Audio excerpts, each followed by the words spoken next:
All right. Well, here we are again. Another good Lord's Day. It's been good to be here. And plenty to eat. Had some good time fellowshipping and visiting. And just really enjoy the time. We come together. There's a lot of stuff wrapped up in coming together like we do. We learn, we study, we worship, hopefully we grow. The Lord helps this time, uses this time to help renew us and encourage us, help prepare us for the rest of the week, right? And it's just a good time, and I hope you guys look forward to it. It's a time that, we are commanded really to be here. However, it's one of those things that is hopefully not grievous to you, right? Like, we want to be here. Yes, we're commanded to be here. And even if we wake up one day and we don't feel like being here, and I don't mean like we're sick and we can't come. I mean like, just don't feel like getting out of the house because you're grumpy. You know what? You still need to come. Right? Hopefully those are the exceptions. There are times where, listen, when there's something been commanded, you do it because you know you should. But it's so much better when you do things because you want to, right? You want to, right? We want to do the things of the Lord. All right, we are here to glorify and to praise Him. And so, in doing so, let's take our Bibles and turn to Psalms chapter 29. Psalms chapter 29. I'm going to read this entire chapter. It's not real long. It's only 11 short verses. But I'm going to read this entire chapter. And while I read this, I want you to see if there's something that stands out to you, okay? Two things I want you to do. One is there's something that stands out about it. And two, if you could for a minute, imagine what is, how do I say this, might be going on, or like, what is going on in the middle of all of this stuff being declared, okay? Psalm chapter 29, verse 1. A psalm of David. Give unto the Lord, O ye mighty, give unto the Lord glory and strength. Give unto the Lord the glory due unto His name. Worship the Lord in the beauty of holiness. The voice of the Lord is upon the waters. The God of glory thundereth. The Lord is upon many waters. The voice of the Lord is powerful. The voice of the Lord is full of majesty. The voice of the Lord breaketh the cedars. Yea, the Lord breaketh the cedars of Lebanon. He maketh them also to skip like a calf, Lebanon and Sirion like a young unicorn. The voice of the Lord divideth the flames of fire. The voice of the Lord shaketh the wilderness. The Lord shaketh the wilderness of Kadesh. The voice of the Lord maketh the hinds to calve, and discovereth the forests. And in His temple doth every one speak of His glory. The Lord sitteth upon the flood, yea, the Lord sitteth king forever. The Lord will give strength unto His people, and the Lord will bless His people with peace. So as we read that chapter, is there anything that stood out to you about Psalms chapter 29? And you don't have to answer. Just want you to think about that for a minute. Is there something that stood out? Well, the title of the message today is The Voice of the Lord. You saw over and over and over again in Psalms chapter 29 the statement, the voice of the Lord, right? I would actually even back up a little bit beyond that and drop the voice part.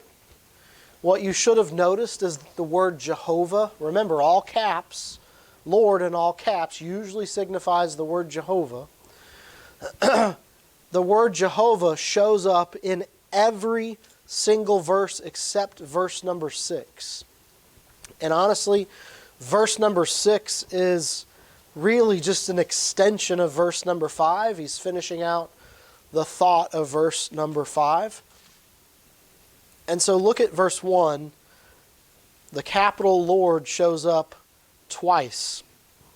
Verse 2, the capital word Lord shows up twice. Verse 3, twice. Verse 4, twice. Verse 5, twice. Verse 7 shows up once. Verse 8, it shows up twice. Verse 9, it shows up once. Verse 10, it shows up twice. Verse 11, it shows up twice. I mean, you look at this. 1, 2, 3, 4, 5, 6, 7, 8, 9, 10, 11, 12, 13, 14, 15, 16, 17, 18. 18 times in Psalms chapter 29, the word Jehovah is used. This is a song of praise and glorifying the voice of the Lord. I mean, he is lifted up on high, right? I mean, this psalm just repeatedly calls out the name Jehovah. And it's really trying to drive at the strength of Jehovah. As you think about some of the phrases where it talks about the voice of the Lord upon many waters, the voice of the Lord is powerful, the voice of the Lord is full of majesty, the voice of the Lord breaketh cedars, the voice of the Lord divideth the flames of fire, he shaketh the wilderness. I mean, it's just magnifying the Lord. His majesty and his glory and his power are on display. Now there's a couple things as you look at the first few verses. It starts off, give unto the Lord, O ye mighty. Give unto the Lord glory and strength. You know, those that are called to worship God are not just the poor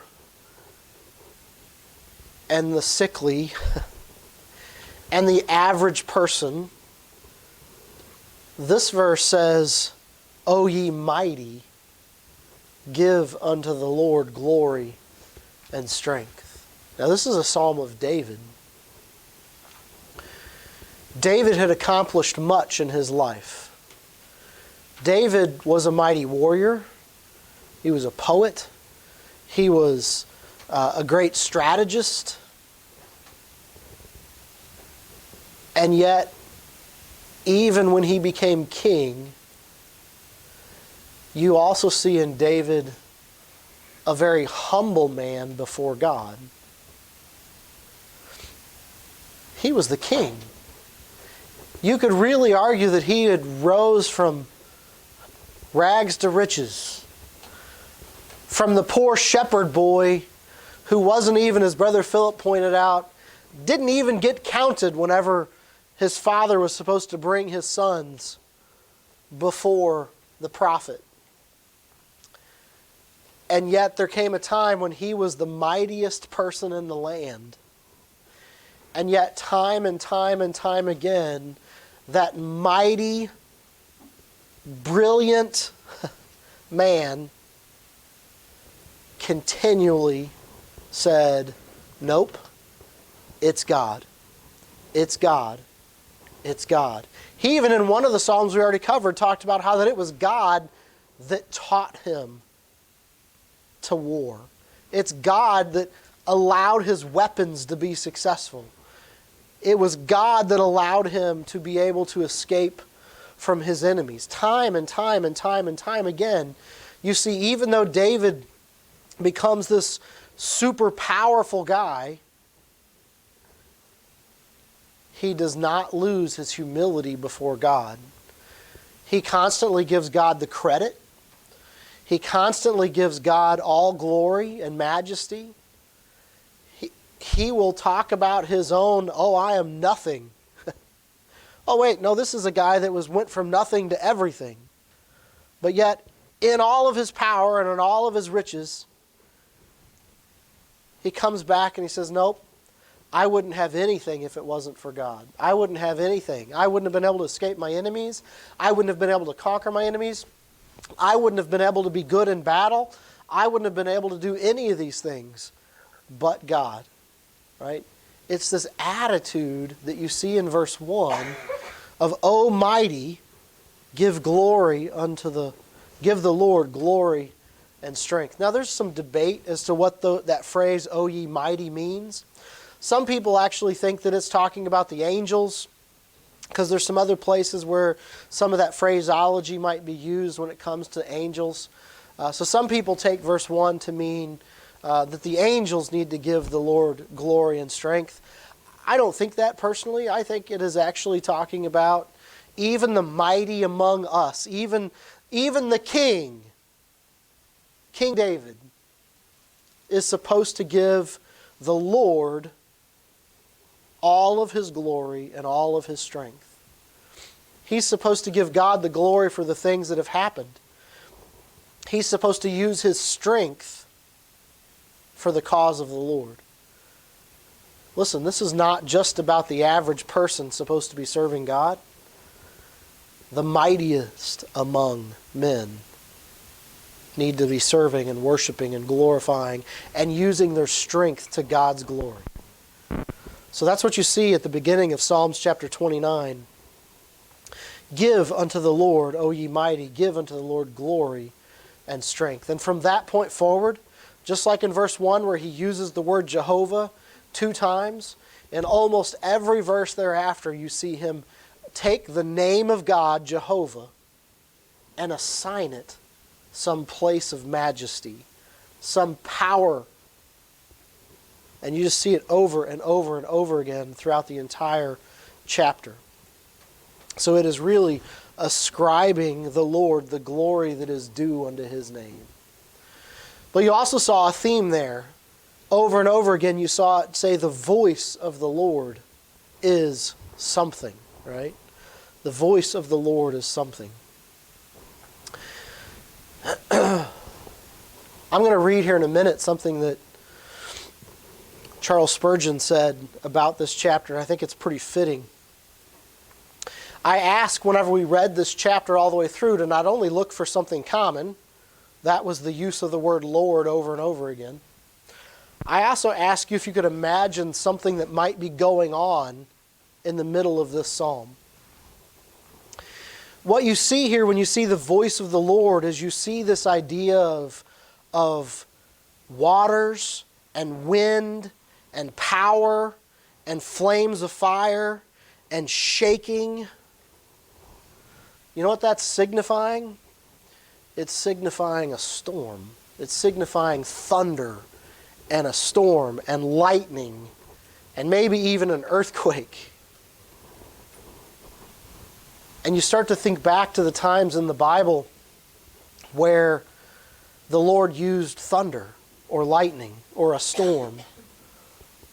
You know what? He is the God of all creation. Job tells us that even the hail is stored up in his storehouse. You understand that the Lord that we serve is in control of even the storms. Sometimes, by the way, he uses them as judgment. Sometimes he uses them as a sign of saying, hey, I am here. Sometimes he doesn't use the storm at all. Sometimes he comes in the still small voice. But in this chapter, the psalmist is really talking about how the voice of the Lord is like thunder. The voice of the Lord is like lightning. The voice of the Lord is like the wind that would even blow over the trees. The voice of the Lord is like the earthquake that shakes the very mountains. It's very much a song dealing with the power of God. And those things that I just talked about are good. Man, when you hear thunder, when you see lightning, when you feel the earth shake, you don't think weakness. I mean, those are things that you think power. I thought it was really neat. Charles Spurgeon, in his summary of this chapter, said it this way. It says, "It seems to be the general opinion of modern people that this psalm is meant to express the glory of God as heard in the pealing thunder and seen in a tornado, just as in Psalms chapter 8 is to be read by the moonlight when the stars are bright, and the 19th psalm needs the rays of the rising sun to bring out its beauty. So this can be best rehearsed beneath the black wing of tempest, by the glare of lightning, or amid that dubious dusk when heralds the war of elements. The verses march to the tune of thunderbolts, and God is everywhere, conspicuous, and all the earth is hushed by the majesty of His very presence." I thought that was a really good way of recapping that, right? So with that in mind, this idea of what he's saying is that it's like the pealing thunder or the tornado or the black wing of tempest and the glare of lightning when the elements of earth are at war with each other, and that the verses march in the tune of thunderbolts, and all of the earth is hushed by the majesty of His presence. Now, with that in mind, go back and read, starting in verse 3. "The voice of the Lord is upon the waters. The God of glory thundereth. The Lord is upon many waters. The voice of the Lord is powerful. The voice of the Lord is full of majesty. The voice of the Lord breaketh the cedars. Yea, the Lord breaketh the cedars of Lebanon. He maketh them also to skip like a calf. Lebanon and Saron like a young unicorn. The voice of the Lord divideth the flames of fire. The voice of the Lord shaketh the wilderness.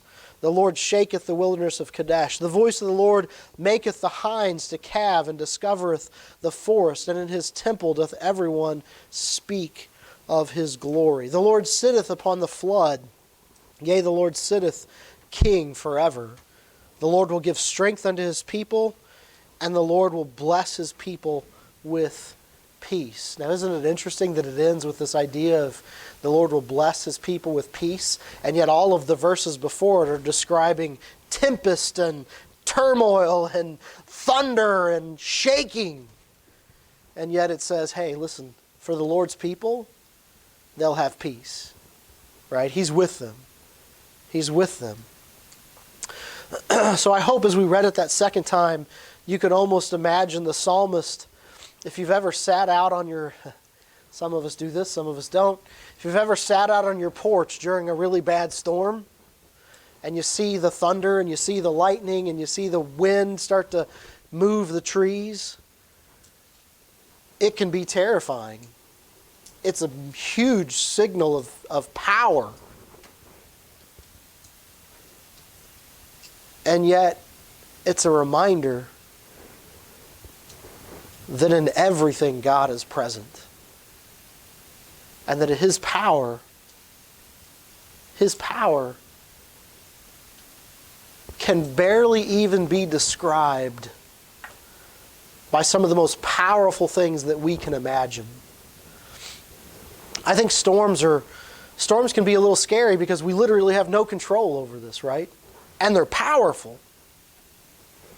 And yet in the end, what we need to realize is that none of that happens without the command of God. None of that happens without Him allowing it to happen. Now, I get it. Sometimes it's simply used to bring rain. I think we have examples of that in the Bible where God sends the rain on the just and the unjust. Sometimes it's used as a form of judgment. He may withhold the rain. He may withhold the storm, and there's drought. Or He may send the rain and cause a flood. He may send the rain to simply show you, I'm here. There's actually some examples of that where the Lord is saying, I'm here. I want you to think about a few different places we're going to do two things. I'm going to read you some passages. I'll read you one passage for time's sake, where David, even though he was king, showed his humbleness before God. Okay? And there's multiple places we could turn to. But what I want to do is turn to the book of 1 Chronicles. 1 Chronicles chapter 29. This is David praying in the assembly of the people. This is right before Solomon is going to become king. It says in verse 10 of 1 Chronicles chapter 29, remember this is King David after he's coming down toward the end of his life. It says, "Wherefore David blessed the Lord before all the congregation, and David said, Blessed be thou, Lord God of Israel, our Father, forever and ever. Thine, O Lord, is the greatness and the power and the glory and the victory and the majesty, for all that is in heaven and in earth is thine. Thine is the kingdom, O Lord, and thou art exalted as head above all." And that is a pretty pointed statement about that God is deserving of all glory. He has all majesty, all power. This coming from a guy who, listen, if he wasn't who he was, coming down at the end of his life, he could have said, "Look at what I did to the Philistines. Look at what I did to the enemies of Israel. Look at how I've built up our nation. Look at what I've accomplished. And now you need to let my son rule in my stead." But he didn't. He came back and said, "Great is the power of God. God has provided victory. God has provided. God has provided." Over and over and over again, he pointed back to God. Verse 12 even says, "Both riches and honor come of thee." Hey, this is a guy that went from being poor to being probably the richest guy in town. But what does he say? He says, listen, all of that is of God. "And thou reignest over all, and in thy hand is power and might, and in thy hand is to make great and to give strength unto all." He is recognizing that the only reason he has anything is because God gave it to him, because God allowed it.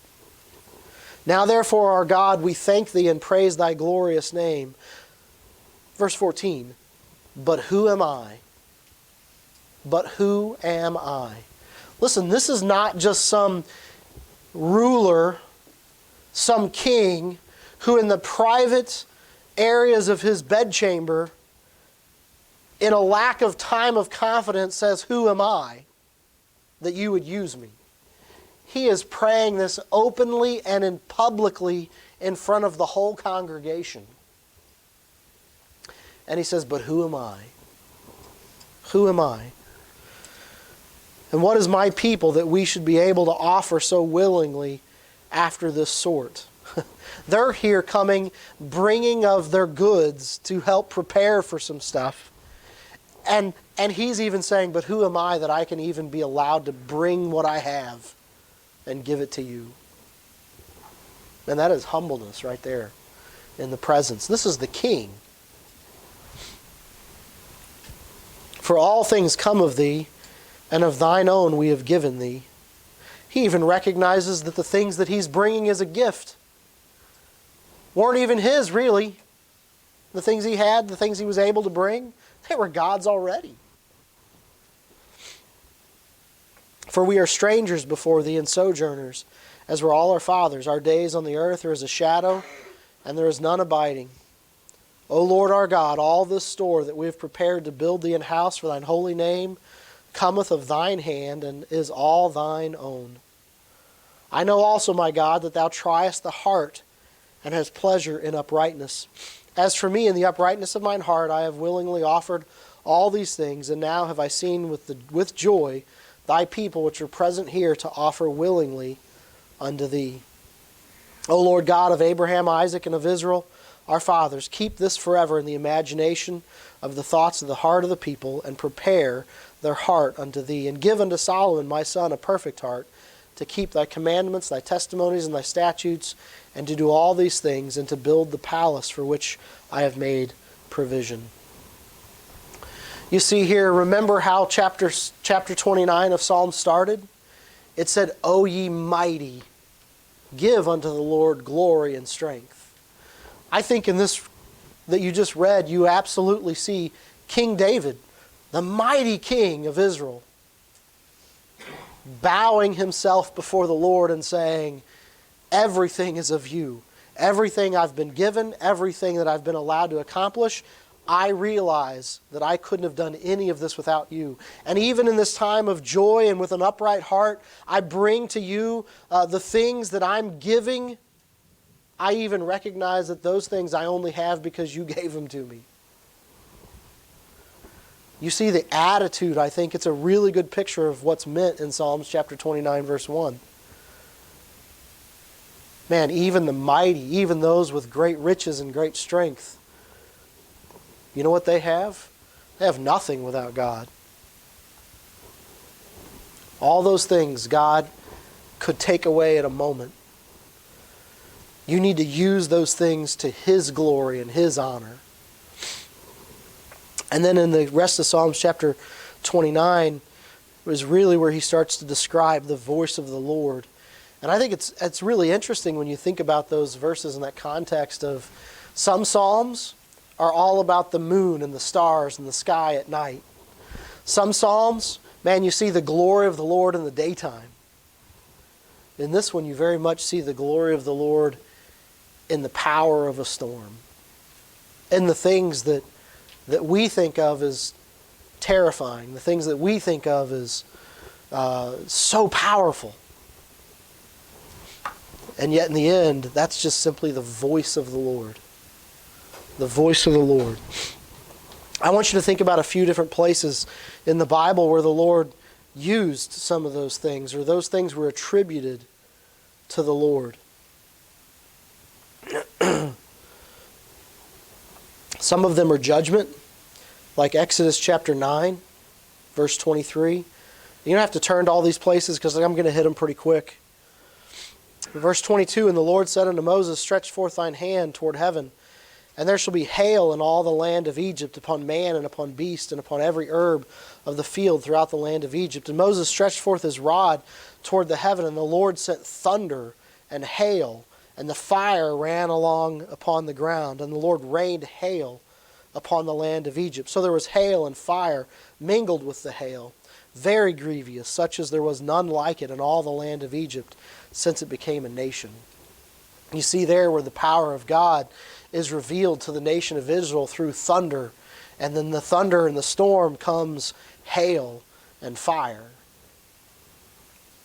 You can think about places like 1 Samuel. 1 Samuel chapter 2. There's a lot going on here. This is, if you remember, a lady by the name of Hannah. This is Hannah's prayer. Starts in verse 1, 1 Samuel chapter 2. And Hannah prayed and said, my heart rejoiceth in the Lord. Mine horn is exalted in the Lord. My mouth is enlarged over mine enemies, because I rejoice in thy salvation. You remember in her case, she wanted to have a child and she couldn't. And there was her husband had a second wife who really was super cruel to her. Well, whenever the Lord blessed her and she had a child, right? This is part of Hannah's prayer here. There's none holy as the Lord. There's none beside thee. Neither is there any rock like our God. Talk no more exceedingly proud. Let not arrogance come out of your mouth, for the Lord is a God of knowledge, and by him actions are weighed. The bows of the mighty men are broken, and they that stumble are girded with strength. They that were full have hired out themselves for bread, and they that were hungry ceased. So that the barren hath borne 7, and she hath many children, is waxed feeble. The Lord killeth and maketh alive. He bringeth down to the grave and bringeth up. The Lord maketh poor and maketh rich. He bringeth low and lifteth up. He raiseth up the poor out of the dust, and lifteth up the beggar from the dunghill, to set them among princes, and to make them inherit the throne of glory. For the pillars of the earth are the Lord's, and he has set the world upon them. He will keep the feet of his saints, and the wicked shall be silent in darkness, for by strength shall no man prevail. The adversaries of the Lord shall be broken to pieces Out of heaven shall he thunder upon them. The Lord shall judge the ends of the earth, and he shall give strength unto his king, and exalt the horn of his anointed. That was the prayer of Hannah, as she had seen and was going to see victory over her enemies. You notice that she gave God all the glory for all the power and all the strength. You notice how she said, listen, those that are rich can be brought to poor. Those that are poor can be brought to riches. Those that are full can be made hungry. Those that are hungry can be made full. She's saying, listen, the Lord is in control. And what's going on today may not stay that way, because if the Lord intervenes, things can be totally changed. She saw that personally in her life. But she showed and she used this imagery of thunder to reveal the power of God, right? Man, there's just so many of these I'm going to have to...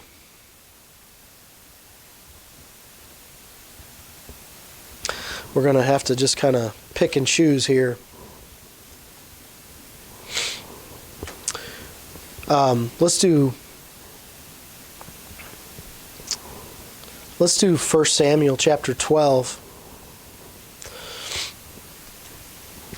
This is an interesting passage. Brother Philip has kind of dealt with some of this. There's a lot going on here. I don't probably have time to read the whole thing. But if you look in... Let's start in verse 13. Now therefore, behold, the king whom ye have chosen, and whom ye have desired, and behold, the Lord has set a king over you. If ye will fear the Lord and serve him, and obey his voice, and not rebel against the commandment of the Lord, then shall both ye and also the king that reigneth over you continue following the Lord your God.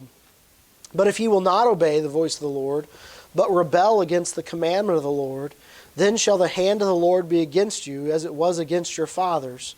Now therefore stand and see this great thing which the Lord do before your eyes. Is it not wheat harvest today?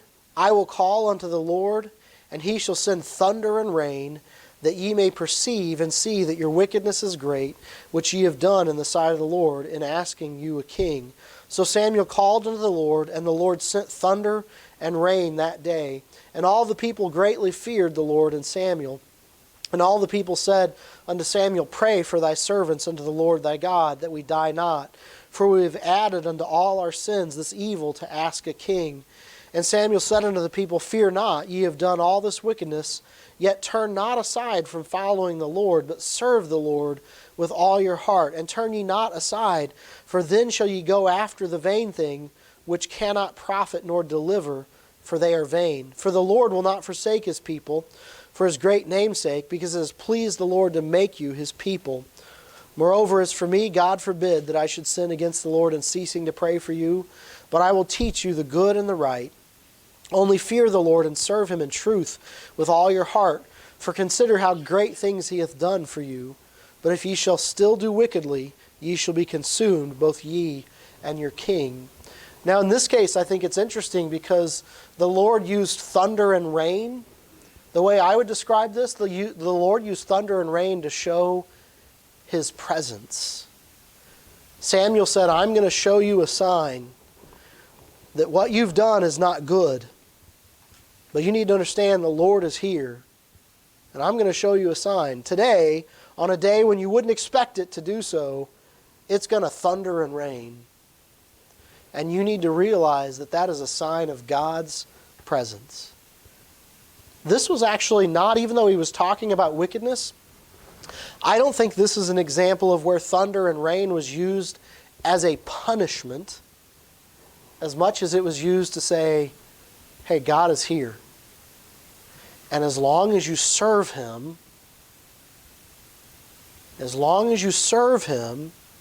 he will be with you. But if you continue to go after other gods, or you continue to forsake him in your heart, judgment will come. But I don't think this is a place of showing God's judgment as much as it's a place of reminding them, I'm here. I'm seeing this. You need to follow me.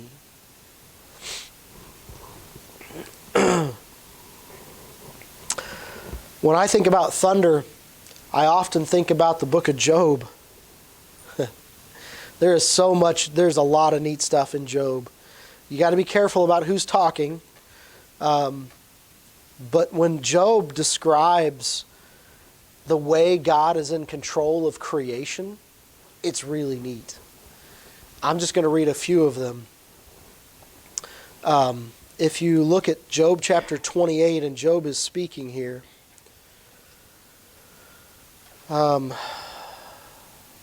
it's just hard to know where to start. Let's start in verse 20. Whence then cometh wisdom, and where is the place of understanding, seeing is hid from the eyes of all living, and kept close from the fowls of the air? Destruction and death say, we have heard the fame thereof with our ears. God understandeth the way thereof, and knoweth the place thereof. For he looketh to the ends of the earth, and seeth under the whole heaven, to make the weight for the winds, and he weigheth the waters by measure. When he made a decree for the rain, and a way for the lightning of the thunder. Then did he see it and declare it. He prepared it, yea, and searched it out. And unto man he said, behold, the fear of the Lord, that is wisdom, and to depart from evil is understanding. He talks about how that the Lord understands the time and the way of death and destruction. The Lord understands the ends of the earth and all of the heavens. The Lord has weighed out the winds, and he's weighed out the measure of the waters. He's decreed how rain is going to work. He's the one that has caused it for the whole concept of lightning and thunder and how those things function and how they work. I get it. We understand from a science perspective. We've learned so much, and we understand the concept of how rain comes and how lightning is and what thunder is. But in the end, listen, all of those things were put in place by the God of creation. And Job is describing here the God of creation and how he's declared it. And he said, that God that's in control of all of those things has said, you want wisdom? Fear God. You want understanding? Forsake evil. I think about places where the Lord himself is describing some of these things. By the time you get to chapter 38 of Job, it's the Lord that's answering and saying some of these things.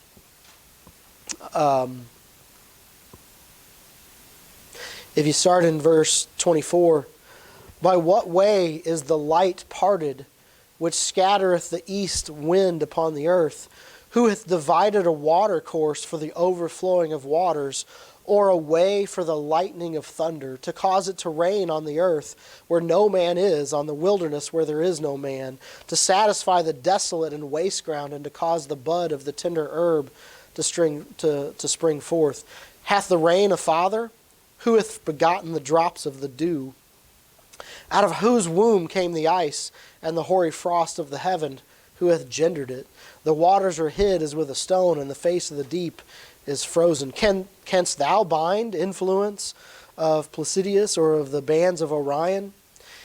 Man, he is talking about everything from the way the winds work and the way lightning and thunder work, to the way that the waters are held in place, to the very stars of the sky. And God's question is, were you there when those things were formed?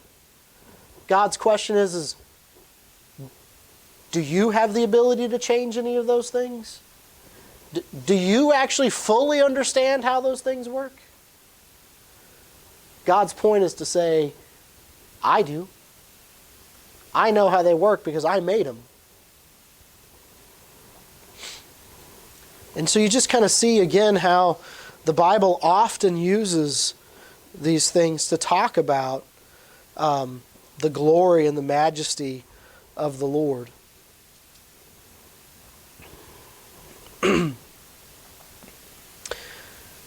There's just so many places that we could look at. Man, I'd like to read this whole chapter. I don't think I have time. Sometime when you get a chance, look at Psalms chapter 77. It starts with, I cried unto God with my voice even unto God with my voice, and he gave ear unto me. By the end of that chapter, you're seeing things about, O God, the waters saw thee, they were afraid, and the depths were troubled. The clouds poured out water, the skies sent out a sound, thine arrows also went abroad. The voice of thy thunder was in heaven, the lightnings lighted the world, and the earth trembled and shook. The way is in the sea, thy way is in the sea, and thy path in great waters, and thy footsteps are not known. Thou leadest thy people like a flock by the hand of Moses and Aaron. Just again, I want you to see how many times in the Bible this idea of using thunder and lightning and wind and the tempest to show God's power, that God is in control of those things, that God created those things, that sometimes God uses those things as judgment. Sometimes he uses them to say, I'm here and you need to take notice.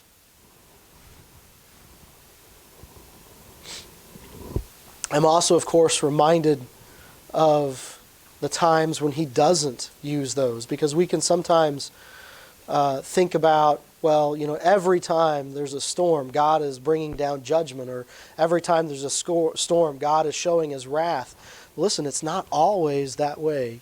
Let me think here. There was one place I wanted to look at. I want you to look in 1 Kings chapter 19. This is when the Lord speaks to Elijah. It says in verse 9 of 1 Kings chapter 19, And he came thither unto a cave, and lodged there, and behold, the word of the Lord came to him, and said unto him, What doest thou here, Elijah? Now you have to understand, this is a time when Elijah is very discouraged. And when he goes into this cave, he is going into this cave to get away from it all, and to leave it all behind, and he is afraid for his life. And it says in verse 10, And he said, I have been very jealous for the Lord God of hosts, for the children of Israel have forsaken thy covenant, thrown down thine altars, and slain thy prophets with a sword. And I, even I only, am left, and they seek my life to take it away. And he said, Go forth and stand upon the mount before the Lord. And behold, the Lord passed by, and a great and strong wind rent the mountains, and brake in pieces the rocks before the Lord. But the Lord was not in the wind. After the wind, an earthquake, but the Lord was not in the earthquake. And after the earthquake, a fire, but the Lord was not in the fire. And after the fire, a still small voice. And it was so, when Elijah heard it, that he wrapped his face in his mantle, and went out and stood in the entering into the cave. And behold, there came a voice unto him, and said, What doest thou here, Elijah? There's times when God speaks to people through the wind and the rains and the thunder and the lightning. And there's times when God comes to you in a still small voice. Now it's interesting to me, he sent the wind, he sent the earthquake, he sent the thunder and the lightnings, he sent the fire, but those weren't the things that he wanted Elijah to listen to. When he actually came to Elijah, he came with a still small voice. He said, Elijah, why are you here? What are you doing? And we know this story. We know that although Elijah thought he was alone, the Lord had something to reveal to him. And he said, You're not alone. I have many of mine. So sometimes the Lord comes to us in the storm, and sometimes the Lord comes to us with a still small voice. We need to be ready and willing and able to listen, whether he's coming to us in the storm or whether he's coming to us in the peace and the stillness after the storm. Can you imagine what a still small voice would be like after you've just heard the mountains rending, and you've heard the thunders and the lightnings, and you've heard the fire, and then after all that's passed, you hear this still small voice calling, Elijah, what are you doing here? Why aren't you where I told you to be?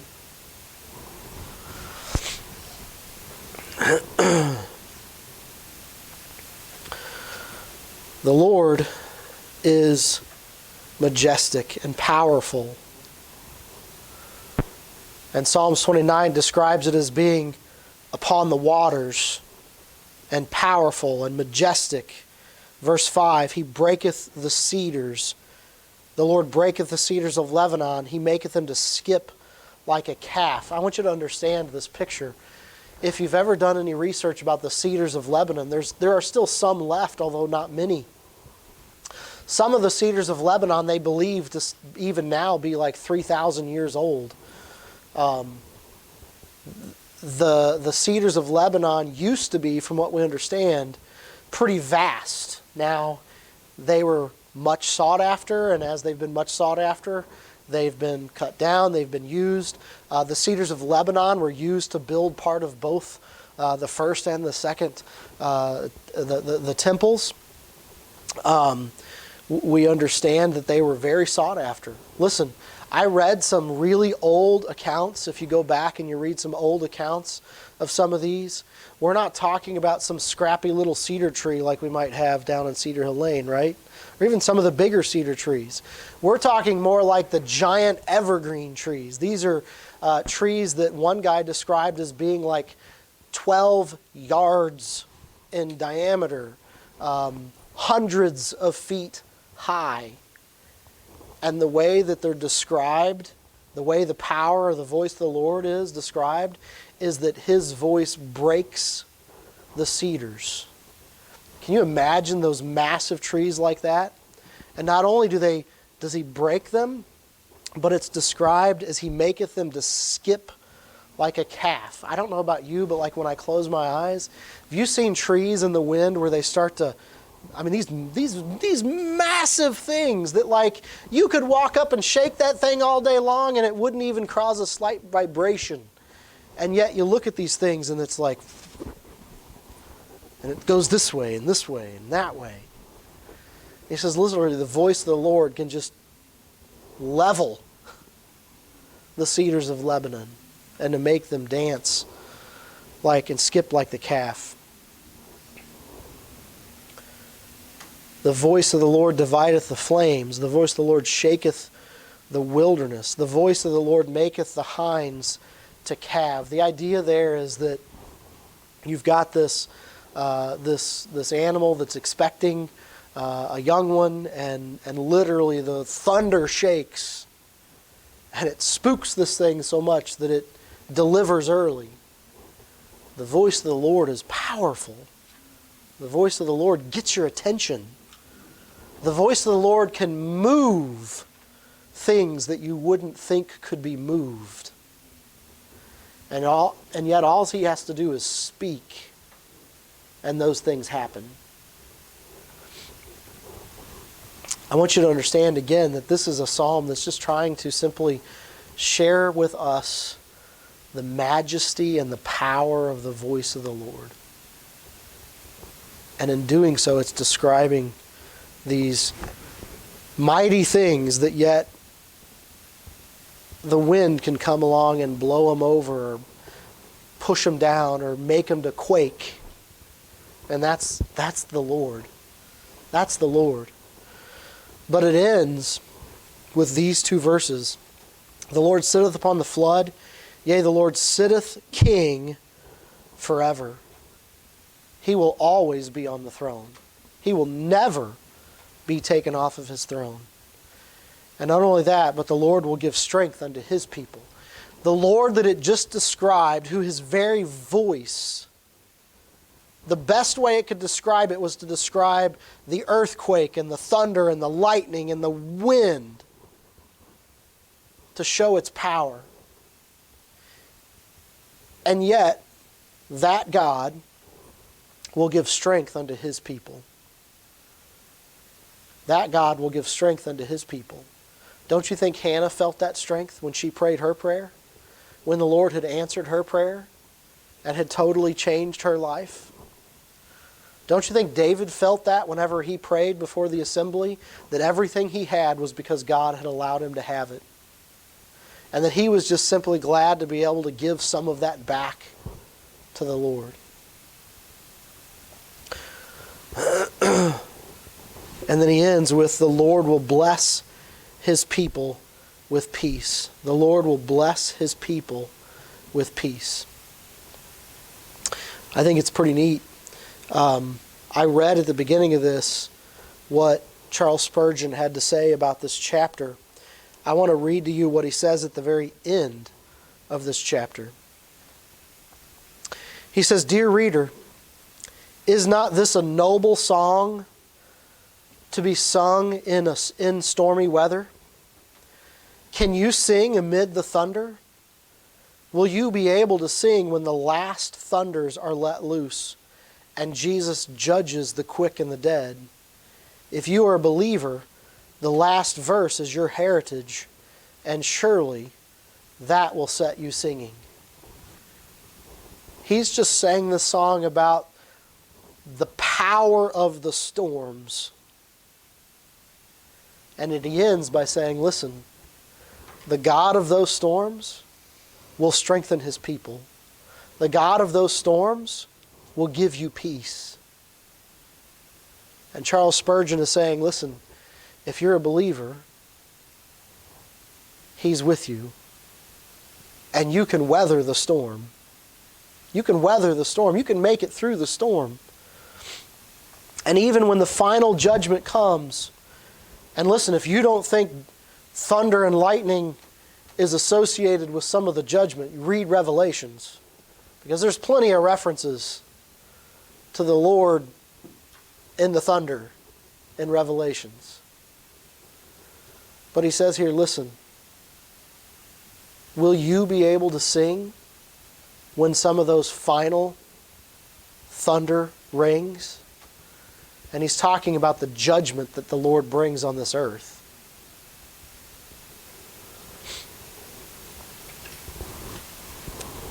And what he says is if you're a believer, you will be able to. Because this verse says that God gives His people strength and He gives us peace. The Lord can give you peace when you don't think it's possible. The Lord can bring peace when you do not think it's possible, but He does. I think about even the times when He was here on His earthly ministry, and He was in the ship, and the storms were raging, and all the apostles thought they were going to die. And all He had to do was simply say, "Peace be still." Right? He physically did that while He was here on this earth. But it is a picture of what He can do in your life. It's a picture of what He can do in your life. It's a picture of how He can bring peace in the midst of the storm. It's a picture of even though He's the one that can send the wind and the waves, He's also the one that can keep you safe and give you strength and allow you to come out the other end of those stronger than you were before you went in. The Lord is wonderful. The Lord is majestic. The Bible tries to take things that we can understand just to give us a glimpse of His power. And His voice, just like other places talk about, this is the finger of God, right? Well, the voice of God. Man, there was a ton of power in that chapter, but that's just simply His voice. The Lord God Almighty rules and reigns. We're thankful to know that He does. All right, we're going to stop there. Brother Philip, if you'd come and lead us in